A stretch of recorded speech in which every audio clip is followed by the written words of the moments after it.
Esta semana, la Red por los Derechos de la Infancia en nuestro país reveló que desde 2007 se han reportado la desaparición de 6.614 menores de edad a nivel nacional, de los cuales 1.419 casos corresponden a esa entidad. De acuerdo con los datos presentados en la tercera Conferencia Nacional por los Derechos de Niñas, Niños y Adolescentes, el 75% de las desapariciones ocurrieron desde 2012.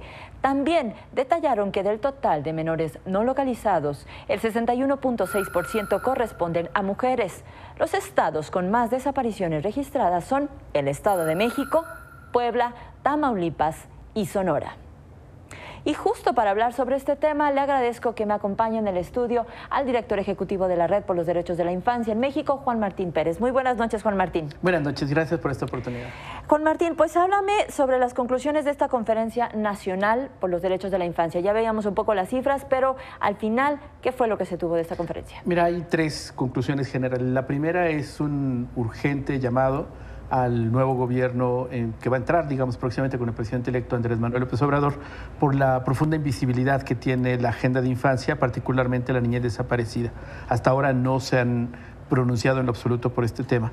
La segunda tiene que ver con la urgencia de invertir y fortalecer el Sistema Nacional de Búsqueda de Personas Desaparecidas, que se estará, si las cosas no cambian, instalando el próximo martes, pero que ahora mismo no tiene presupuesto, ni personal apropiado, ni instalaciones.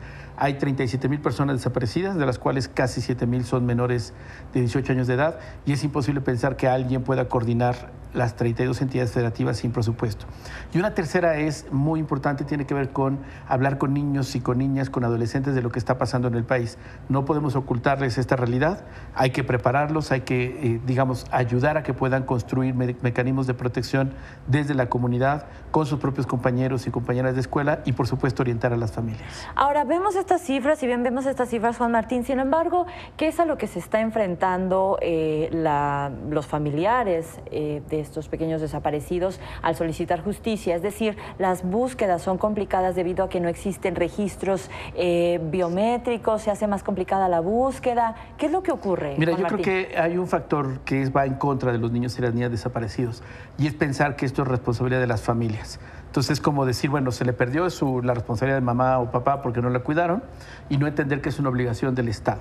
Segundo, se ha hecho mucho daño en todas estas décadas y particularmente últimos años de pensar que las adolescentes, por ejemplo, se van con el novio o se van enojadas o porque les preguntan incluso, particularmente en el Estado de México, cosas como si tenían el cabello pintado, si usaban tatuajes, si estaban menstruando, y todo eso para decir, no se preocupe, está por ahí en algún hotel cerca, está enojada, y eso ha ido en contra de ellas. Entonces, necesitamos también cambiar la cultura que tienen los funcionarios y funcionarias que desestiman estos casos de desaparición.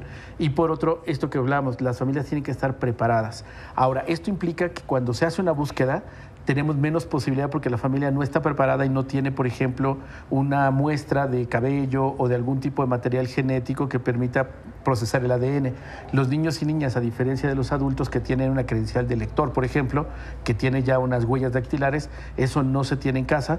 Por eso es que muchas organizaciones estamos promoviendo el uso de una tarjeta que permita registrar las huellas dactilares, tener un pedacito de cabello, tener fotografías siempre recientes y actualizadas. Esto en un caso siempre de emergencia. Por supuesto que nadie desea que un niño o una niña desaparezca, o un adolescente, pero todos tenemos que tomar previsiones, y muy importante informarles a ellos para que puedan tomar medidas y que se puedan proteger en torno a su comunidad. Sí quisiera saber cómo observas que el gobierno está indagando esta situación, sobre todo porque no solamente es decir, se extravió un niño, sino que en realidad puede haber detrás casos de trata de personas. ¿Realmente cuál está siendo el enfoque del gobierno para atender esta situación? Mira, como lo muestran los datos y lo hemos estado señalando, el gobierno de Peña Nieto fue totalmente omiso y en algunos casos cómplices de todas estas desapariciones. La impunidad es la garantía de todos los casos, la negligencia y algo muy importante, tiene que ver con la negativa a reconocer que esto puede estar implicado el crimen organizado. Las organizaciones que luchan en contra del feminicidio, que luchan contra la trata, señalan y sugieren como indicio que estas desapariciones particularmente masivas en mujeres de 15 a 17 años de edad, adolescentes, serían claramente un vínculo hacia la trata con fines de explotación sexual.